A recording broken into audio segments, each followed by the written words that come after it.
Super. Ouais, bah, je table, des sommaires, bon, je veux pas trop épiloguer là-dessus parce je préfère faire, en live, hein, ça sera plus simple. Et voilà, on va faire une petite présentation, on va donner une petite définition. Qu'est-ce que ça impacte sur notre métier? Pourquoi on en parle? Comment et quoi mettre en place comme réponse? L'analyse d'un cycle de vie, alors c'est peut-être un gros mot pour vous, mais je vais expliquer plus en détail. Un bilan carbone, qu'est-ce qu'on peut y remédier là-dessus? Moi, c'est, Aurélien, donc Aurélien Letourneau, je suis le fondateur de, Virtualis, donc c'est un studio de réalité virtuelle et on a sorti une solution qui s'appelle Envirtuel, qui est un outil de sensibilisation sur tout ce qui est impact environnemental. Donc en fait, vous allez mettre un casque de réalité virtuelle et vous allez vous retrouver dans votre activité, de travail. Donc on a fait un module industriel et un module studio enfin, hem, tertiaire en fait et en fait on se retrouve dans sa journée de travail tout simplement et on doit mettre en place des actions pour réduire son empreinte carbone.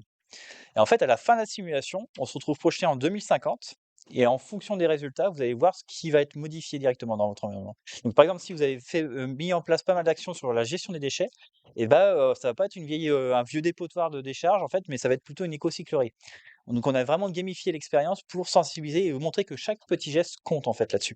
Donc, c'est assez important. Donc voilà, ça fait en fait, si vous voulez, ce virage, moi je l'ai fait il y a 1 an.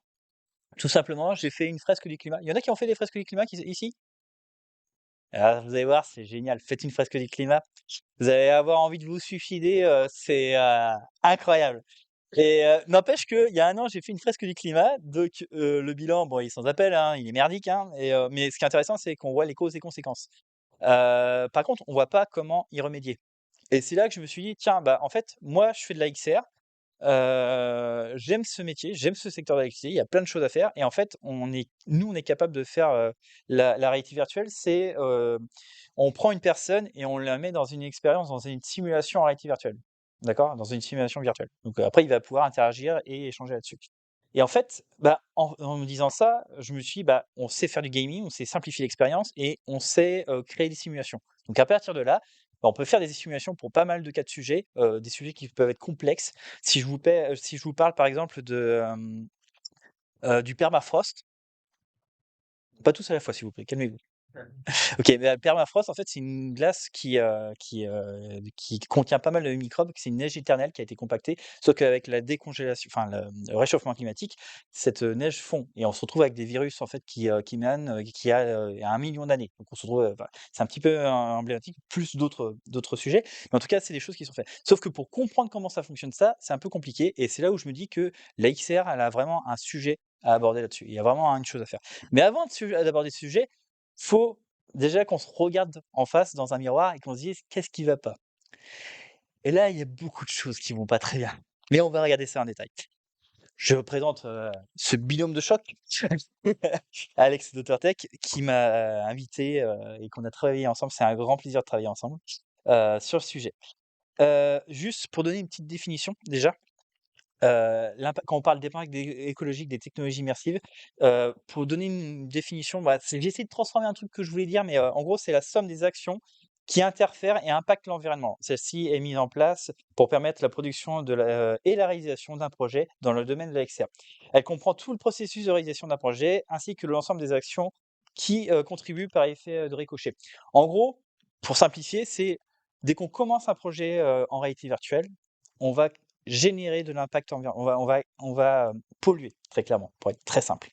On va polluer lorsqu'on va se déplacer pour aller prendre le rendez-vous avec le client. On va prendre notre voiture. On va polluer quand on va faire de l'emailing et du cloud, parce que ça va envoyer des fichiers massifs. On va polluer quand on va faire de la modélisation 3D et travailler sur des PC, ça va consommer de l'énergie. On va polluer, sur des scripts de la consommation d'énergie, les restaurants, quand on va polluer sur tout le processus, en partant du lancement, de l'achat de matériel, de la production, de la post-production, à la livraison et à la maintenance quand il y en a. D'accord? On s'en rend pas compte, mais sur tous les cycles, on interfère. Alors c'est compliqué parce que je vais beaucoup vous parler, pas en script, pas en game objet, pas en ce que vous avez l'habitude d'entendre, mais je vais vous parler en CO2. Et vous allez voir, on peut faire une conversion d'unité, c'est vachement pratique. Mais en tout cas, dans tout ce que je vous montre là, en fait, bah, tout ça, ça génère de la pollution, de manière directe ou indirecte. Donc, on est impacté dans notre processus. Maintenant, c'est comment? Comment y remédier? Juste pour, revenir là-dessus, on a mis, j'ai mis, 5, c'est bien, je sais bien compter, 5 cases en fait qui nous impactent en fait par rapport à la XR, par rapport à notre domaine d'activité. C'est déjà, notre capacité à produire du contenu. Aujourd'hui, quand on fait de la modélisation 3D, quand on fait du développement en fait, bah, ça, mine de rien, ça génère de la pollution. Donc, comment on peut concevoir, comment on peut développer, comment on peut modéliser de manière plus responsable aussi? C'est une question qu'il faut qu'on se pose. C'est notre capacité à fournir du matériel. Si aujourd'hui on fait venir des casques de Chine, pour les renvoyer à New York, pour, créer un compte administrateur, pour les envoyer en France et les réexpédier, en Russie, le cycle, il est mauvais, d'accord? Il y a d'autres alternatives qui sont beaucoup plus courts et qu'il faut qu'on mette en place. On a, notre capacité à diffuser du contenu.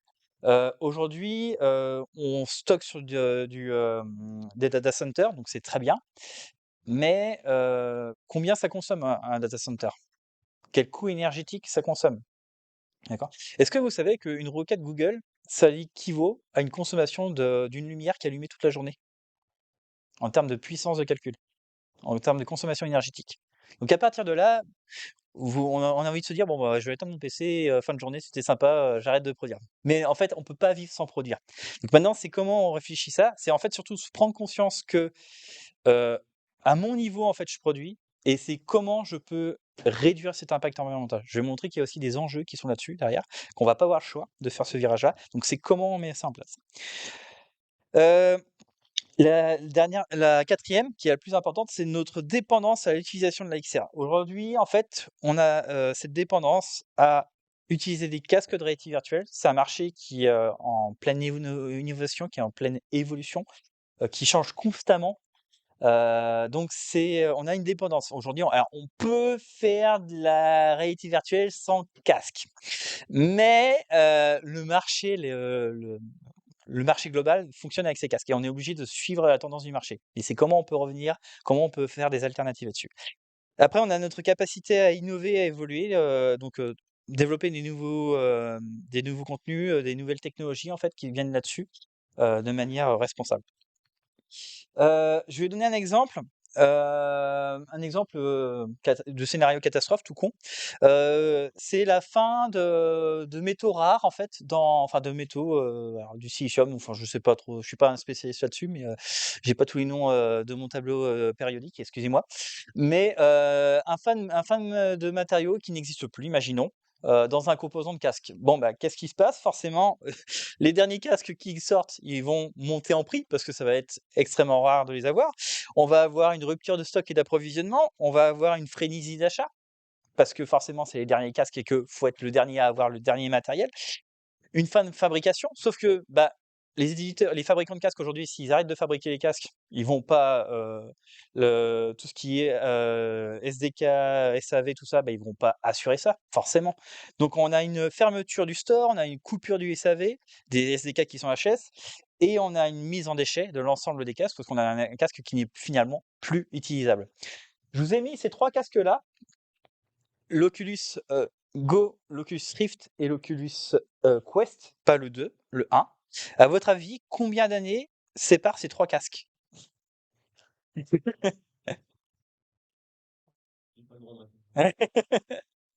Hadith, 5 ans?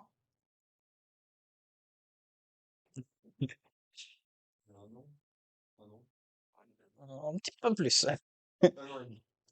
Je crois que c'est un an et demi. C'est ça, hein, tu me confirmes, Alex, un an?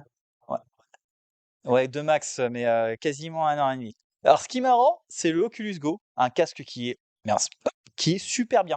Alors, c'était un casque sans trop aller dans les détails, mais c'est un casque qui permettait de faire de la vidéo 360 qui était, vachement simple d'utilisation, tout le monde l'utilisait et puis, Oculus à l'époque, ils ont dit: «Bah, on passe sur le Rift S, casque beaucoup plus performant et on arrête l'Oculus Go» et beaucoup plus cher, donc beaucoup plus rentable pour eux et on arrête l'Oculus Go. Mais alors du jour au lendemain, hein, ça a été, c'est devenu une relique, hein. Celui qui en a un, vendez-le pas parce que vous pouvez le mettre sous verre, c'est devenu, vraiment un truc, hyper rare.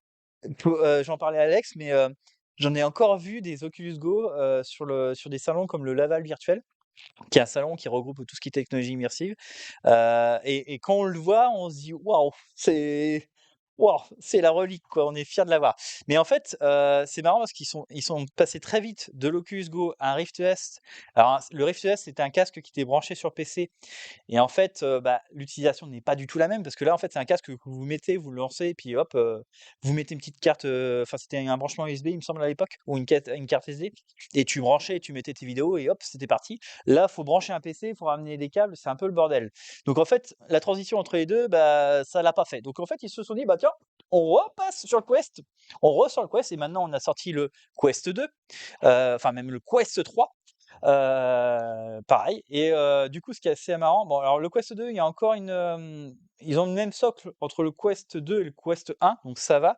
Par contre, le Rift S, on l'a mis de côté. Alors ils ont mis la version, Link en quelque sorte qui remplace le Quest, par rapport au Rift S, mais c'est surtout que en production, en même pas un an, on a zigouillé 2 séries de casques pour, le dernier. Et là, ça nous fait poser une question. Alors, on a le même cas sur des doutes. Je parle de XR, mais regardez aujourd'hui les smartphones. Une fois par an, on a un nouveau smartphone qui sort. Parce qu'il a une meilleure performance visuelle, parce qu'il a des meilleures choses visuelles. Alors, il faut savoir qu'en XR, là, on le voit sur des dernières années, tu me reconfirmeras Alex, mais on voit que les casques se sont stabilisés sur le marché. On a plus, cette montée en gamme qu'on voyait, on a eu vraiment la hype avec le Quest 3. Aujourd'hui, ça s'est vachement calmé. On a une technologie qui est devenue stable, ce qui est très bien. Maintenant, c'est comment on la bref, vous m'avez compris. Il est compliqué ce mot, celui qui arrivera à le dire, ça il sera trop fort. Mais bref, en tout cas, c'est assez intéressant. Je voudrais vous partager un petit retour d'expérience que j'ai eu du Laval de Virtual 2024, où j'étais speaker. Alors c'est pas pour me lamenter, c'est surtout que en fait, c'est un salon qui regroupe tout ce qui est nouvelles technologies. C'est un des 3 salons qui, avec, merde, Virtuality aussi et Virtuality et la Vivatech un petit peu, mais bon, on voit enfin, je sais pas si on peut le considérer comme, un des salons. En tout cas, c'est un des 3 salons qui est de la réalité virtuelle, tout ce qui est technologie XR, qui a évolué là-dessus. Et du coup, en fait, quand on reprend notre sujet de l'écologie, bah, sur 30 sessions de conférences, finalement, il y en a que 2 qui parlaient vraiment de ça. Et les 2, elles ont duré 20 minutes. Il y avait, Marc Pizio qui était du Link, voilà, du casque de réalité numérique qui mettait une sobriété, une sobriété éthique, responsabilité in XR et on avait une table ronde où on avait parlé du sujet. Bref, alors qu'on avait des sujets sur l'IA, sur, comment l'XR contribuait à la construction d'un monde meilleur, comment le métaverse et cetera et cetera et cetera. Bon, c'est un début. On commence à en parler, c'est plutôt bon signe. Maintenant, est-ce que c'est suffisant dans le temps? Pour moi, je pense pas. Faut bien comprendre une chose dans la réalité virtuelle, c'est qu'on est une bulle, hein. On est vraiment tout petit, hein, par rapport au marché mondial.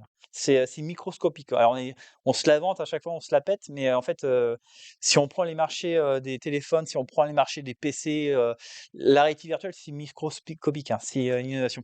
D'ailleurs, il y a une chose aussi que j'ai un peu, crash talk, à la conférence. J'ai dit que très clairement, en fait, si aujourd'hui on fait pas on se vante d'être un secteur d'innovation, mais qu'on est les derniers à faire cette transition écologique et que si aujourd'hui on veut être toujours à cet aspect de compétition, d'être, au sommet, de l'évolution, bah, faut qu'on fasse cette transition là-dessus. J'aime bien cette illustration parce elle est vraiment,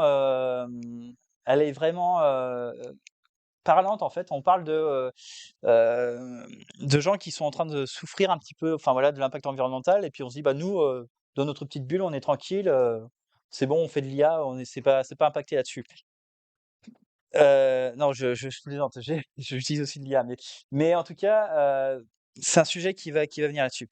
Hem, je vais donner un exemple tout simple, qu'on a vu l'année dernière sur la XR, c'est Comodal, c'est une agence qui propose en fait de faire des accompagnements sur tout ce qui est réalité virtuelle, donc c'est une très belle agence. mais qui a mis en place, en fait, pour un grand groupe, une solution, de métaverse pour les réunions d'équipe.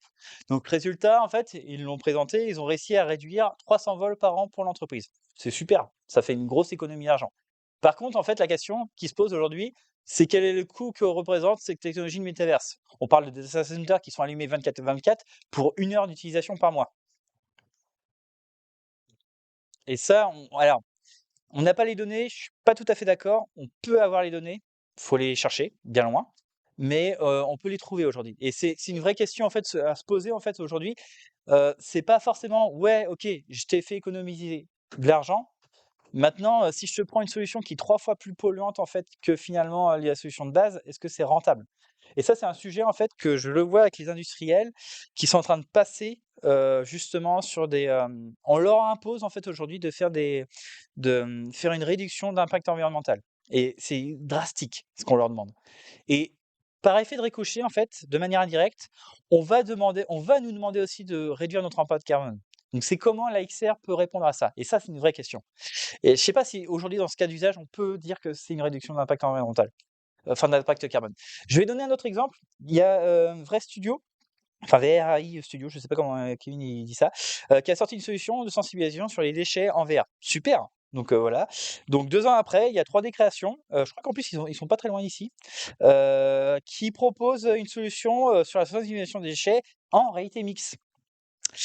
En fait, alors c'est très bien, mais très clairement, c'est un copier-coller de, VR Studio et il y a une question d'éthique aussi, enfin dans la conception, en fait, de ce qu'on fait, c'est, une démarche d'éco-conception. C'est-à-dire que, est-ce qu'on doit, comment redéfinir, en fait, la différenciation pour permettre de donner un droit à la création d'un outil? Je vais vous donner un autre exemple. En fait, il y a beaucoup, beaucoup, beaucoup de modules de sensibilisation incendie, en fait. On peut prendre un extincteur et mettre un casque, de réalité virtuelle et éteindre des flammes avec. Est-ce que vous l'avez vu ça ou pas? Ça vous parle? Bon, il y en a. En gros, tu mets un casque, tu prends ton vrai extincteur et tu es en train de simuler et tu éteins l'incendie. Donc c'est super, ça existe sur le marché, c'est plutôt pas mal. Franchement, j'ai l'impression que dès que tu commences un studio de réalité virtuelle, la première application que tu développes, c'est ça. C'est le premier truc que tu fais sur le marché, heu Bah, moi, je me suis posé la question de faire ça et en fait, bon, je l'avais pas parce que j'avais pas le temps de le faire, mais en fait, quand tu regardes, en fait, tu as, je sais pas, peut-être une vingtaine, une trentaine de studios qui ont développé leur propre solution de simulation d'incendie, qui proposent leur propre contenu et en fait, c'est une question de: est-ce que ça vaut le coup de concevoir une application où il y en a déjà 30 qui sont conçues derrière? Parce que finalement, quelle est la différenciation? Qu'est-ce que je vais apporter de plus? Pourquoi je devrais pas plutôt réorienter? Alors oui, je vais perdre mon lead, je vais perdre mon client, mais pourquoi je devrais pas plutôt réorienter sur une solution qui est déjà existante? Et si le client ne veut vraiment pas faire ça, enfin vraiment pas utiliser des solutions qui existent déjà, bah OK, on développe, mais par contre, on développe quelque chose de différent et de vraiment différent. Pas juste, changer et mettre un logo, faire la même application et changer un logo. C'est ça aussi qui est une vraie question là-dessus. Oups. OK. Pourquoi je vous parle de ça? Parce qu'aujourd'hui, alors ça, c'est un sujet, on en parlait avec Alex, c'est une responsable RSE, donc ressources,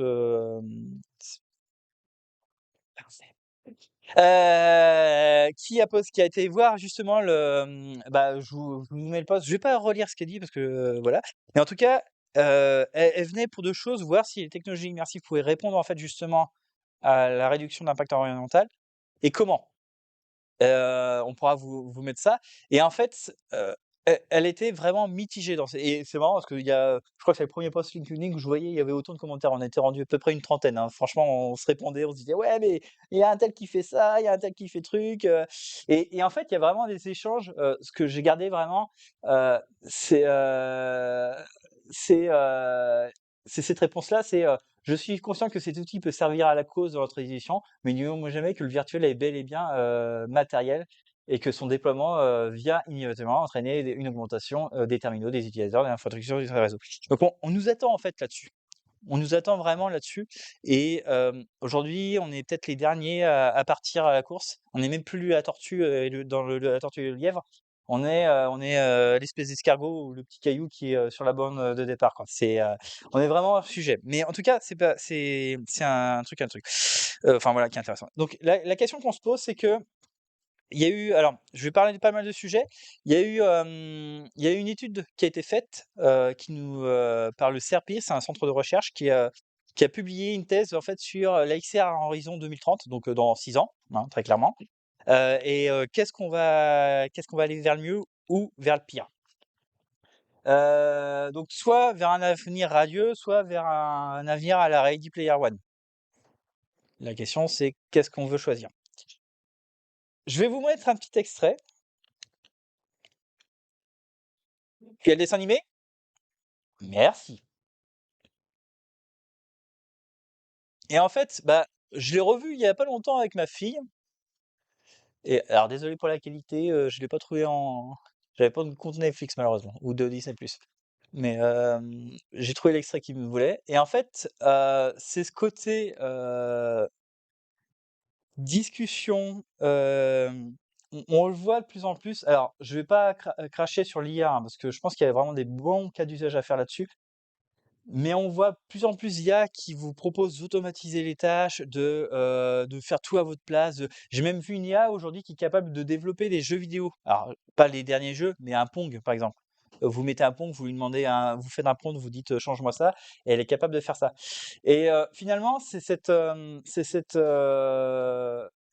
immersion dans le digital, on perd un petit peu cette connexion à nous-mêmes, cette approche en fait, enfin ce pourquoi on doit créer les choses en fait. Et faut vraiment qu'on se rappelle que faire de la XR c'est bien, mais faire de la XR à tout bout de champ ça sert à rien. Et qu'il faut vraiment qu'on mette les choses à plat et qu'on réfléchisse à est-ce qu'on doit le faire, comment on doit le faire, et pas se retrouver dans un monde où on bouffe des burgers et finalement les vaches à lait c'est nous. Parce que c'est un petit peu ce qui se passe en ce moment. Je suis un petit peu violent là-dessus, mais en tout cas, c'est un vrai sujet d'éthique qui est là-dessus. Il y a un autre sujet. Hop, hop. Donc, Ready Player One, forcément, j'en parle, il faut que j'en parle. Mais ce démarrage d'éléments aussi, enfin, cette séquence d'introduction est assez intéressante à voir. Euh, Pas que le monde dans lequel on vit est pourri, hein, et on n'espère pas arriver à cet environnement-là à horizon 2030, mais ce côté hype qu'on a vu avec le métaverse où tout le monde se connectait et tout le monde allait là-dessus et fallait aller se concentrer à 200% et créer des avatars et tout ça, euh, c'est bien, je dis pas. Maintenant, le métaverse, ça fait un flop. Euh, c'est pas moi qui le dis, hein, c'est et alors ça a fait un flop, mais dans un bon sens. C'est-à-dire qu'aujourd'hui, on se concentre sur le cas d'usage. Pourquoi on fait de la XR? Pourquoi on fait du métaverse finalement? Et pas on fait du métaverse pour vendre une image à 3 millions d'euros et gagner de l'argent. Donc, enfin, ça, c'est du NFT. Mais la vraie question est de. Tu couperas le séquence du boulevard de Paul Dance, s'il te plaît. Mais en tout cas, la question de vendre de la réalité virtuelle et vendre massivement de la réalité virtuelle sans réfléchir à comment la mettre en place, bah, c'est pas forcément ça, euh, je dirais, la bonne chose à faire aujourd'hui dans un contexte. Alors pourquoi je vous parle de tout ça? Bah, il y a une règle qui est toute simple, c'est qu'un Français, ça produit à peu près 10 tonnes de CO2 par an, rien qu'à vivre. D'accord? Pour vous donner une petite idée, à horizon 2050, c'est 2 tonnes qu'on doit avoir. Alors c'est pas très compliqué. Là, vous vous dites, wow, ça va, il n'y a pas grand-chose à faire. Bah, alors je vous invite à faire la fresque du climat et à faire l'atelier 2 tonnes. Vous allez voir, vous allez rigoler. Parce s'il faut qu'on soit à 2 tonnes, il faut qu'on mange tous du riz et qu'on reste chez soi. Très clairement, c'est ça, pour être à peu près bien. C'est ça. Ouais. Ce qu'on mange, en fait, tu fais un grand bilan de ce que tu fais toi. Et en fait, tu commences tous avec un bilan plus ou moins élevé à 10 tonnes, entre 5 et 10 tonnes. Et en fait, chaque année, tu dois mettre en place des actions pour réduire l'impact. Alors, l'idée dans le virtuel aussi, c'est là qu'on a eu l'idée de refaire ça. Mais l'idée, c'est que chaque année, tu mets en place des actions. Alors, des actions collectives et des actions individuelles. Sauf que, faut savoir que sur ces 2 tonnes, bah, il y a une tonne qu'on te donne gratos. Et les 2 tonnes, en fait, c'est les services publics. Donc finalement, il te reste plus qu'une tonne à gérer pour toute ta vie.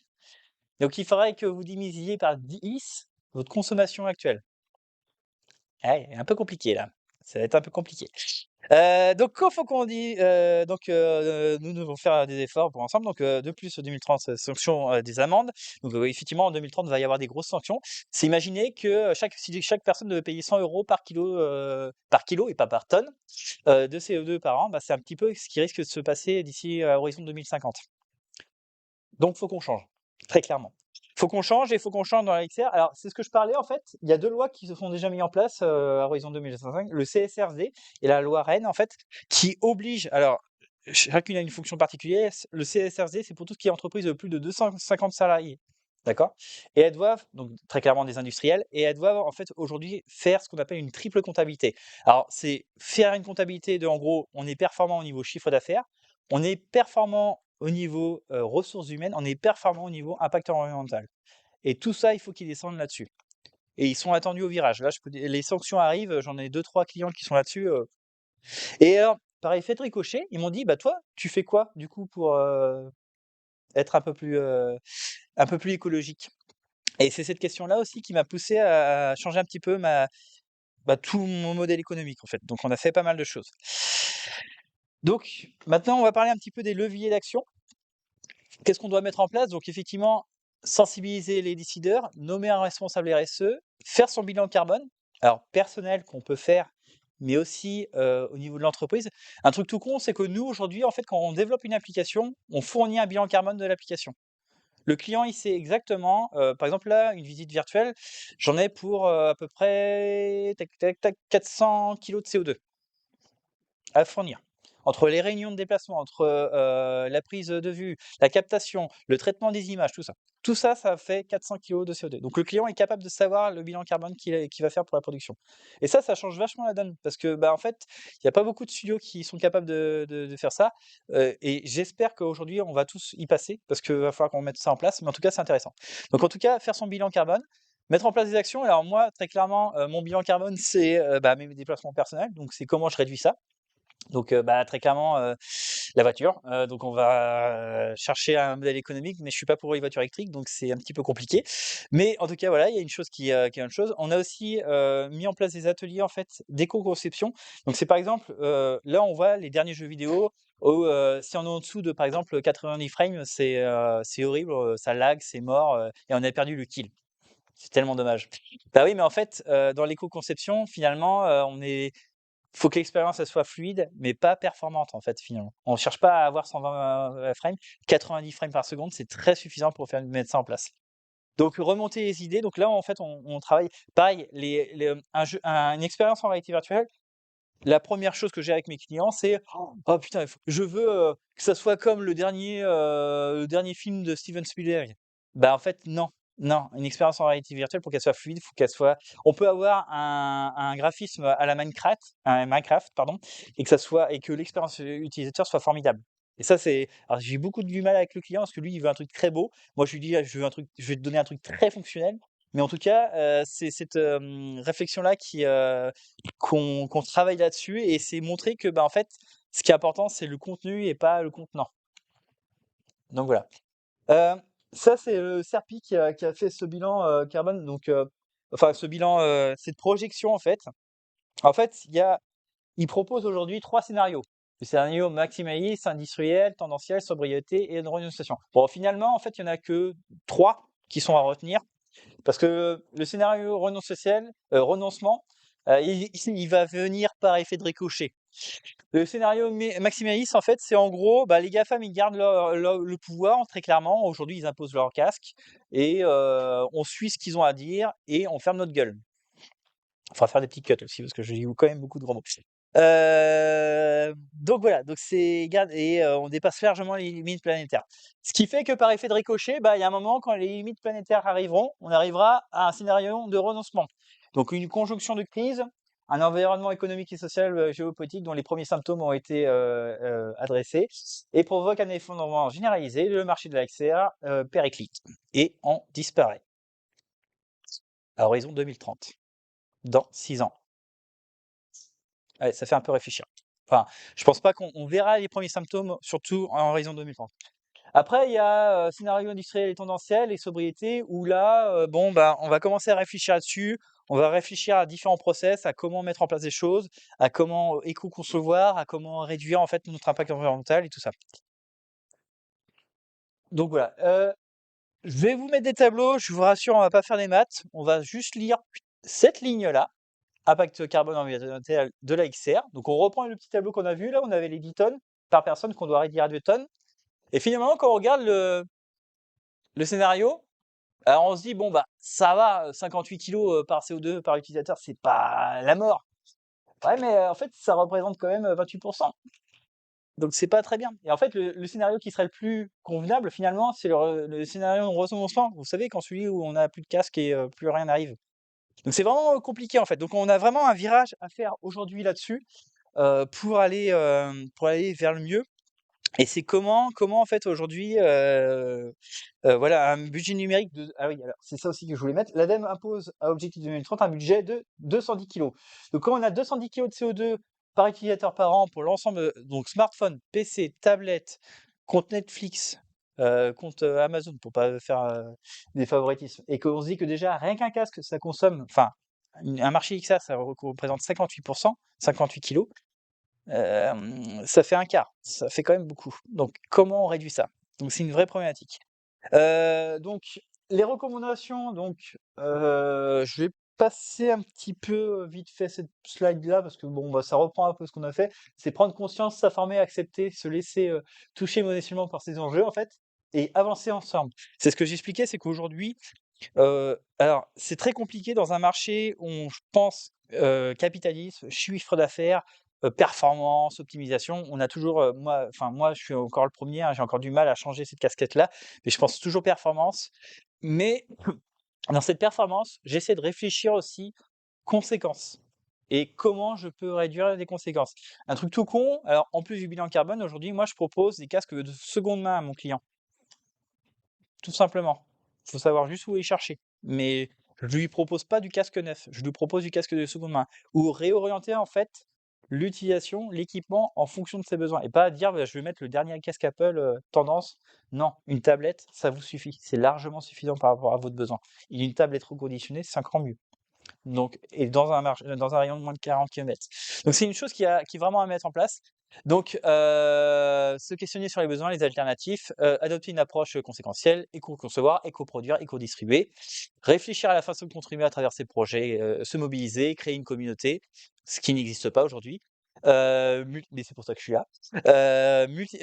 Mutualisation des équipements, des assets, du savoir, sortir du triangle de l'inaction, être proactif et ne pas attendre que les autres fassent. Donc voilà. Juste, alors ça c'est par rapport, un petit peu à quand on fait son bilan personnel. Donc l'émission directe, le scope 1, donc qu'est-ce que moi je produis directement avec ma consommation énergétique, mes process, enfin voilà, hors énergie. Le scope 2, alors oui pardon, scope 1 voilà, tout ce qui est biomasse, enfin bon ça c'est pas forcément moi. Par contre ce qui va m'intéresser c'est la COP 2, donc hop, pardon, le chauffage, tout ce qui est consommation pour chauffer mes locaux. Consommation électrique, enfin voilà, le transport que je viens mettre en déchets, les déchets que je génère tous les jours pour alimenter ça, les achats, qu'est-ce que j'ai besoin, les déplacements, tout ça. Donc ça, c'est des petites choses qu'on peut mettre en place en fait sur toute la ligne de production en fait pour gérer ça. Euh, je vais passer vite fait ça. Ah oui, j'avais fait comme ça, mais ça me plaît pas, mais c'est pas grave, tant pis. Alors en fait, je vais vous parler de 3 piliers, 3 grandes thématiques en fait qu'on apporte dans tout ce qui est RSE. Donc on a la durabilité, donc avec, tout ce qui est éco-conception, low tech, les ressources de matières premières comme on a vu, précédemment. Les effets de rebond et alors tiens, pour l'effet de rebond justement, ça vous parle ou pas du coup l'effet de rebond? Non? Oui? OK. Paf, parfait. Donc exemple de l'effet de rebond. On optimise nos énergies, donc évolution de la consommation électrique sur les réseaux internet mobiles. Donc en fait, la transition entre la 5G et la 3G, enfin là entre le 3G et la 4G, en fait, ça nous a permis d'optimiser en fait toutes nos consommations de données. C'est chouette. Sauf que bah, on a plus de débit, qu'est-ce qu'on fait? Bah on consomme plus. Et c'est l'effet de rebond. Finalement, on se retrouve finalement avec une consommation qui est beaucoup plus massive, plus 61% par rapport à une consommation initiale. Donc c'est aussi quelque chose qu'il faut qu'on prenne en compte, c'est que quand dans la durabilité, c'est qu'aujourd'hui, on est en train de déployer des data centers, on est en train de déployer la 5G, voire la 6G, voire dans 5 ans, on mettra la 8G. Heu, Comment on évite cet effet de rebond sur la consommation de données? On parle de métaverse, on parle de data center, de consommation, de connectivité, de fluidité, d'expérience multi-utilisateur, de synchronisation avec les plateformes, de scoring, tout ça. Tout ça, ça consomme de la donnée. Comment on peut réduire cette consommation? Donc peut-être finalement en, faisant des pushs qu'une fois par trimestre ou une fois par mois. Est-ce qu'il y a besoin d'avoir une synchronisation, à chaque connexion? Est-ce qu'il y a besoin d'une identification, optimum, tout le temps en fait? Ou juste à la première ouverture par exemple, pour éviter d'avoir, des choses? Donc tout ça, c'est des choses à prendre en considération. Alors l'inclusion et l'éthique, je vais passer vite fait, c'est pas que c'est pas un sujet, mais on parle d'environnement et pas d'inclusion. Donc voilà, tout ce qui fracture avec du numérique, et on le voit nous avec nos clients, j'ai encore énormément de clients qui ne savent pas c'est quoi la différence entre un casque de réalité virtuelle et un casque de réalité augmentée, enfin, ou même de la réalité augmentée. Et qui te parlent d'un sujet et qui en fait tu te rends compte que c'est un autre truc qui voulait parler complètement. Donc comment on culture tout ce monde-là finalement? Parce que c'est très compliqué à mettre en place. Les inégalités salariales, on a mis en place des solutions comme Reverto, par exemple, qui lutte sur les handicaps invisibles, sur le sexisme au travail.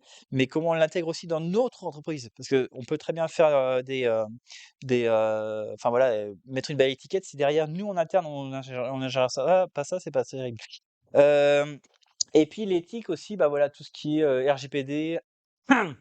Accessibilité, label numérique responsable. Alors ça, c'est des démarches qu'on a commencé à entamer, enfin que moi j'ai commencé à entamer.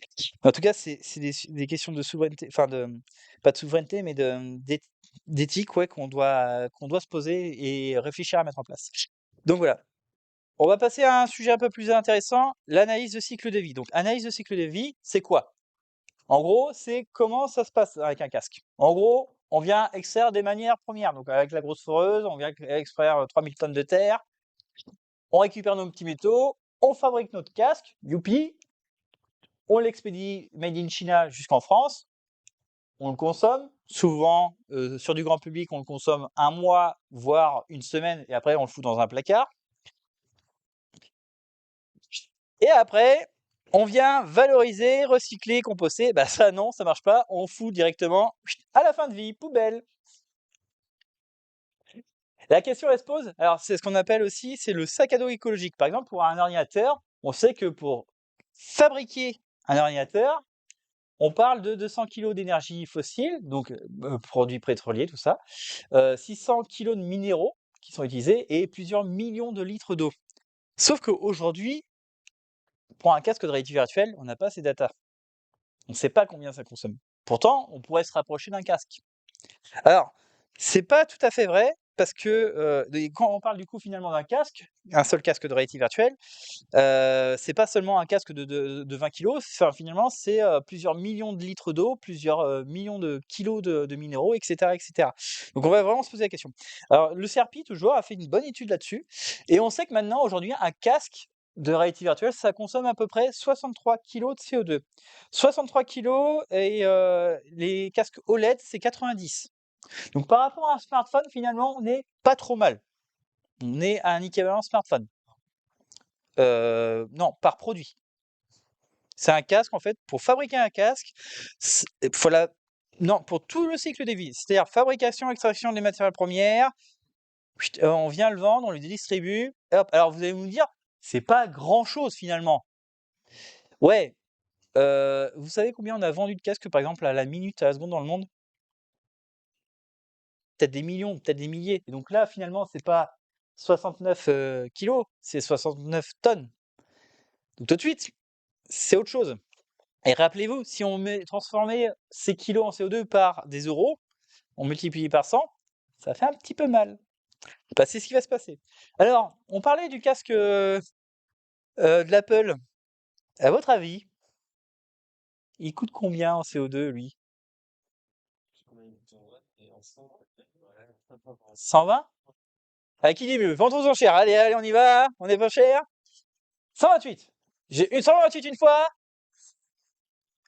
235. On a 235. 95. Hors sujet. 235 une fois, 235 deux fois, 235 c'est encore bien loin. 335. Eh ouais. Alors là, c'est le winner toute catégorie. Et même maintenant, si vous regardez, il y a des casques comme le XR Elite de HTC Vive, ils ont mis leur production, ils sont en train de vendre sur leur notice, en fait. Je crois que l'XR Elite, on était à 75 kilos de CO2. Donc même les autres fabricants commencent à mettre en fait leur production de CO2 pour leur cycle de vie. C'est très intéressant parce qu'en fait, du coup, c'est des données qui sont à prendre en considération et que, bah, en fait, bah, quand tu vends un casque, tu vois, moi, typiquement, quand j'ai ces données-là, je me dis: «Bah, non, en fait, non, non, aujourd'hui, je vais pas vendre un casque Apple, c'est juste hors de question pour moi». C'est, en plus du coût qui est et alors, on n'a pas acheté le casque Apple version Gold qui est à 40 000 €, hein? Voilà, puis alors là, CO2, on va être encore bien. Mais en tout cas, c'est vraiment une question, une réflexion, en fait, sur, bah, finalement, est-ce qu'on doit consommer, acheter systématiquement un nouveau casque? Et oui? Est-ce est-ce que de performance presque, presque équivalent au Quest 3, est-ce que tu aurais ça améliore ses montres? Alors, ça va être publié l'année prochaine, il me semble. Parce que en fait, tous les fabricants de casques, comme je te disais en industriel, sont obligés de passer par ça. Donc ça va être super intéressant parce que 2025, en fait, on va avoir toutes les données métriques et on va savoir quel casque est en train de mettre en place. Alors Meta, Vive, tu vois, ils sont en train de passer sur le virage, ils sont en train de mettre tous les bilans carbone, les émissions de CO2 sur leur casque. Donc c'est vraiment une donnée métrique qui est intéressante. Meta reste Meta, hein, ouais. On prend vos données, mais on vous les redonne pas. On communique que dans un sens, donc je pense qu'ils seront obligés d'y passer. Après, c'est Meta, je sors le lapin du château, enfin du chapeau, et je trouve une petite pirouette pour pas pouvoir distribuer directement, pour être le dernier. Donc, on va réfléchir à d'autres manières de consommer. Donc, si on reprend en fait ce qu'on a vu avant, on a un système économique aujourd'hui linéaire, c'est-à-dire qu'on extrait des ressources, on les transforme, on les consomme, et après on produit des déchets. On va faire ce qu'on appelle de l'économie circulaire. Donc finalement, pareil, on utilise des ressources. Alors, on n'extrait pas, on utilise ces ressources, on transforme, on consomme, on produit des déchets ou on réinsère dans le cycle. Alors, je vais donner 3 pistes qui sont mises en place. Euh, L'achat de seconde main. Alors, je vais pas mettre la slide. Non, je vais pas mettre la slide suivante parce que vous allez griller directement. Euh, Il y a une chose toute simple, en fait. Il y a un marché qui existe aujourd'hui. Euh, c'est la plateforme du Bon Coin. D'accord? Vous la connaissez toutes. Ouais. Tout charger une connerie là-dessus. Sur la plateforme du Bon Coin, et interdiction d'ouvrir vos portables, à votre avis, combien de casques de réalité virtuelle, et on va être même hyper précis, combien de Quest 2, donc vous voyez le casque blanc là de Meta, combien de Quest 2 il y a sur le marché français sur le Bon Coin? 0, 2, je dirais 200. Ouais, j'aurais dit 300. Ouais. Ouais. Ah oui, ouais. Et là, on a l'explication. J'ai racheté tous mes casques sur le Bon Coin, dans un rayon de moins de 80 km. Pourquoi? Parce que, en fait, comme je l'ai dit avant, je m'en sers pas. Comme je disais, en fait, les gens l'utilisent une semaine ou deux. En fait, ils sont tellement habitués à utiliser une console où tu allumes, tu prends ta manette et tu joues. C'est beaucoup plus simple. Un Quest, faut paramétrer la Guardian parce qu'une fois sur deux, elle saute. Faut lancer le casque, faut faire une mise à jour. Bon, maintenant, les consoles fonctionnent directement, mais aussi tout le temps. Mais en tout cas, voilà. On a aussi une politique de consommation, tu vois. Toujours disponible, je le vends car je veux acheter le Quest 3 pour une meilleure performance. Alors que le Quest 2 est très bien. Euh, pour aussi avoir l'Oculus 3, bonjour, je m'en sépare car je n'ai plus le temps d'y jouer. Et en fait, là, c'est que pour un seul casque, d'une seule marque. Alors vous imaginez tout le marché qu'il y a?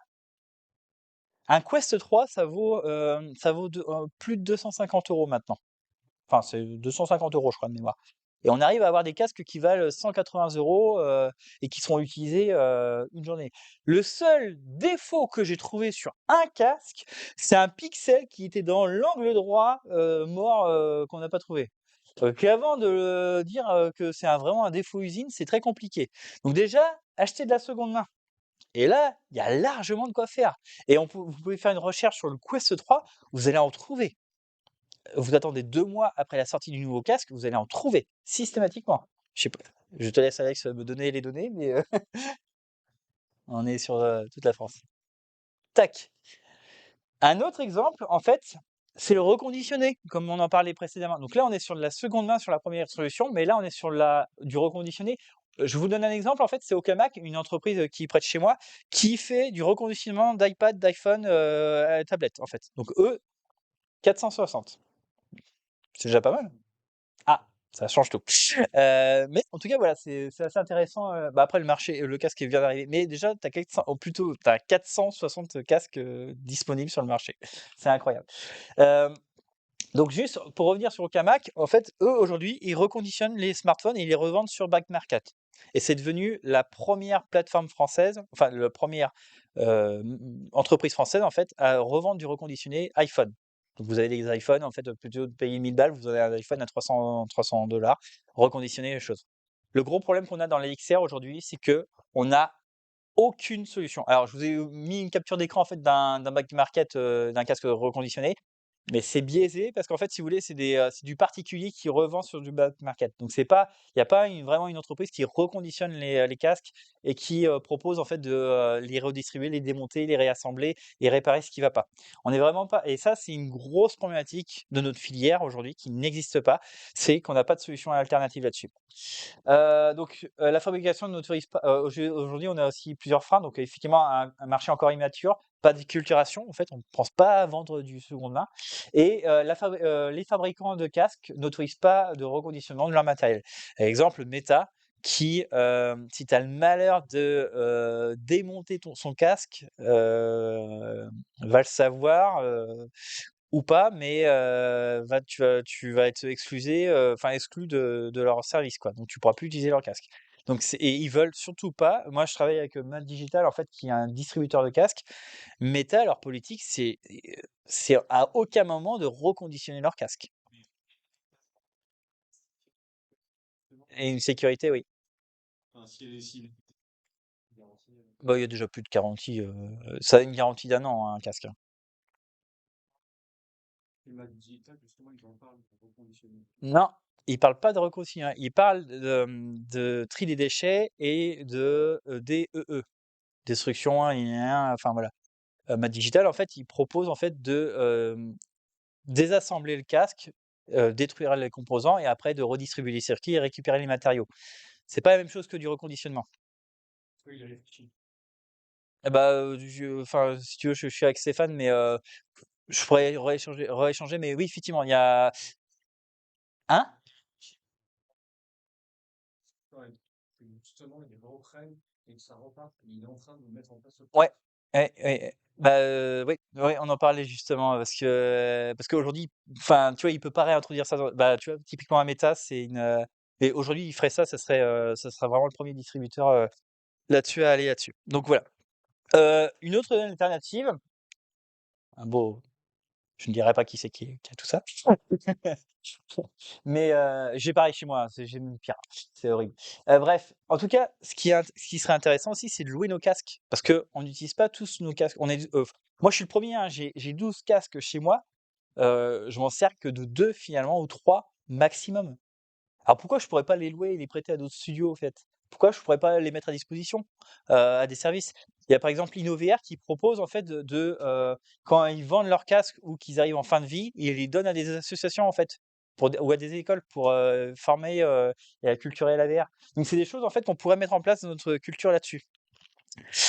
Juste pour conclure, effectivement, bien que la filière de l'XR soit un secteur d'innovation, elle n'a pas de totem d'immunité, référence à koh elle doit donc prendre le virage de la transition écologique comme tous les autres. Donc si on doit devenir un éco, studio XR, c'est se regarder en face, faire son propre bilan en fait, se former aussi. Qu'est-ce qu'on peut changer en fait chez nous? Réfléchir, avant d'agir et pas penser, CA revenu net, mais CA plutôt revenu net plus humain, plus environnement en fait finalement. C'est ça vers quoi on va nous demander et propager les bonnes paroles comme je disais en fait, on est tous dans le même bateau en fait. Donc c'est pas parce qu'on est à la pointe de la technologie qu'on va pas couler avec les autres. Donc c'est comment on va mettre ça en place. Donc voilà, merci bien.